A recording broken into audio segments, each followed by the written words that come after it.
On ne se baigne jamais deux fois dans le même fleuve. Je sais que je ne sais rien. L'homme est un animal politique. La mort n'est rien.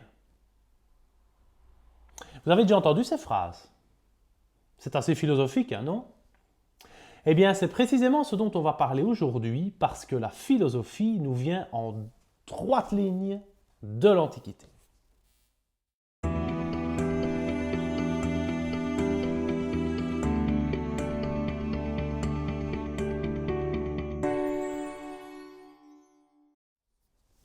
Bonjour à tous, je m'appelle Jean-Baptiste de Prost et je suis enseignant de langues anciennes depuis de nombreuses années.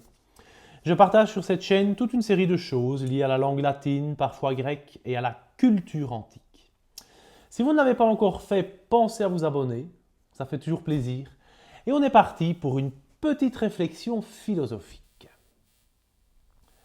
Avec le latin et le grec, on apprend à se méfier des idées toutes faites.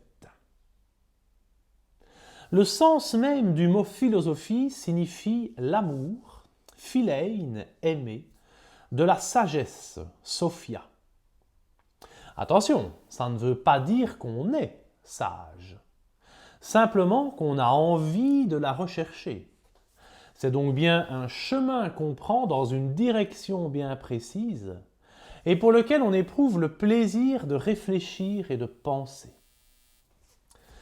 Les cours de langue et la culture de l'Antiquité nous permettent de rencontrer progressivement soit directement des philosophes, notamment Platon, qui le premier donne au mot philosophia le sens qui est le sien, quand nous parlons de philosophie, soit des récits philosophiques comme celui d'Ulysse revenant de la guerre de Troie. C'est quand il renonce à l'immortalité en quittant Calypso qu'Ulysse trace la voie pour les mortels que nous sommes, à savoir accepter que nous mourrons un jour. Faire du latin et du grec, c'est aussi apprendre à élucider le langage.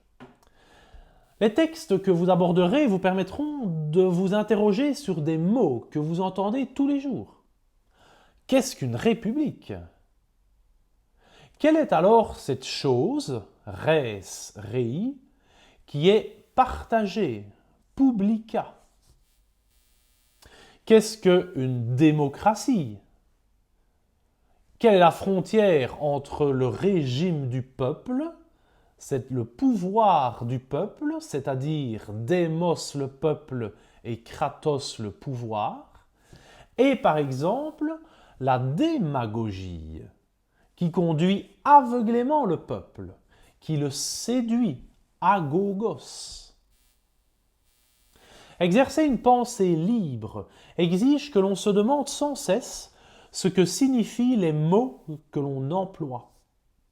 Que ce soit dans le domaine politique, médical, commercial ou autre, comprendre correctement ce qui est dit est la clé du système.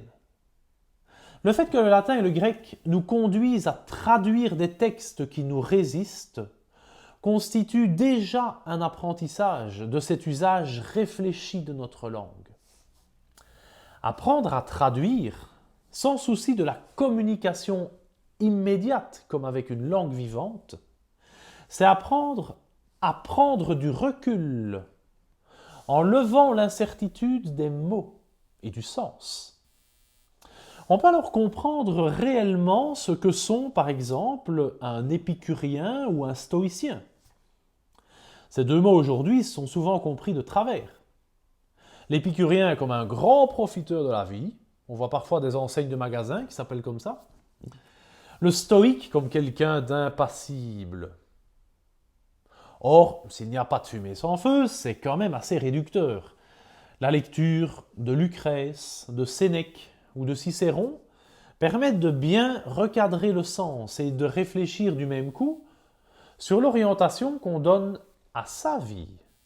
Car il y a beaucoup à retirer pour nous-mêmes de toute cette sagesse antique.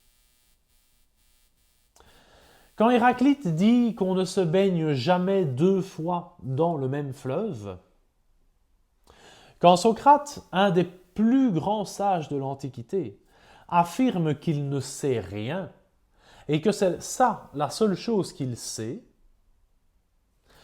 quand Aristote explique que l'homme est un animal politique, et quand Épicure professe que la mort n'est rien, ça peut interpeller. Mais au-delà de la formule qui est évidemment bien choisie, il y a une réelle compréhension des mots à opérer.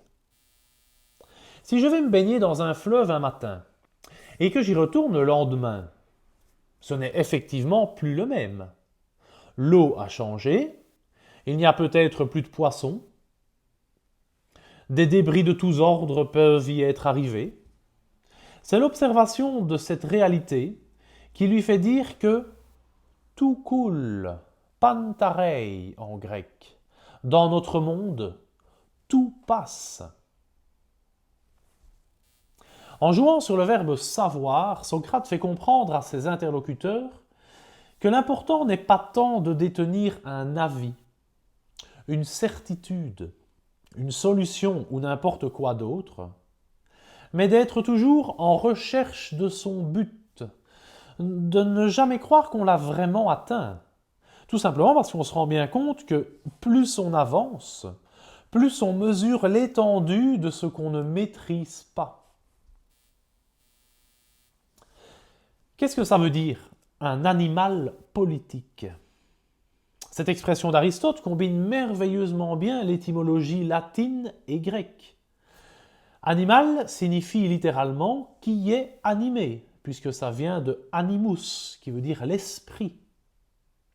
Au sens étymologique, nous sommes donc bien des animaux. Politique signifie tout aussi littéralement ce qui concerne la cité. Polis, c'est la cité. Ce n'est d'ailleurs pas pour rien que la police s'appelle comme ça. Elle protège la cité. Nous sommes donc bien des êtres animés, destinés à vivre en nous organisant, ce que matérialise bien l'organisation d'une ville.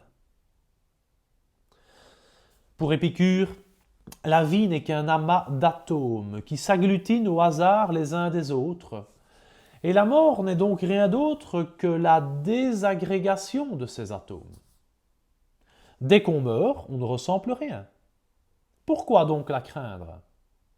Pourquoi donc ne pas vivre pleinement sans aucune crainte? Vous voyez qu'avec ça, non seulement le champ de réflexion intellectuelle, mais aussi l'application dans sa propre vie de grands principes philosophiques sont des éléments hyper intéressants à mettre en œuvre. Sans oublier que le latin et l'Antiquité nous ouvrent aussi sur toute la pensée chrétienne qui y prend sa source. Bref, l'apprentissage d'une langue ancienne est déjà un exercice philosophique en soi. Mais quand on voit tous les débouchés concrets de sa pensée, c'est encore mieux. Alors dites-moi dans les commentaires si tout ça vous parle. Est-ce que la philo, ça vous branche? Ou pas? Et ce qui m'intéresserait surtout, c'est de savoir si l'une d'entre vous s'appelle Sophie. Merci d'avoir regardé cette vidéo. N'oubliez pas de vous abonner pour ne pas rater les suivantes. Partagez-la autour de vous. Et à très bientôt!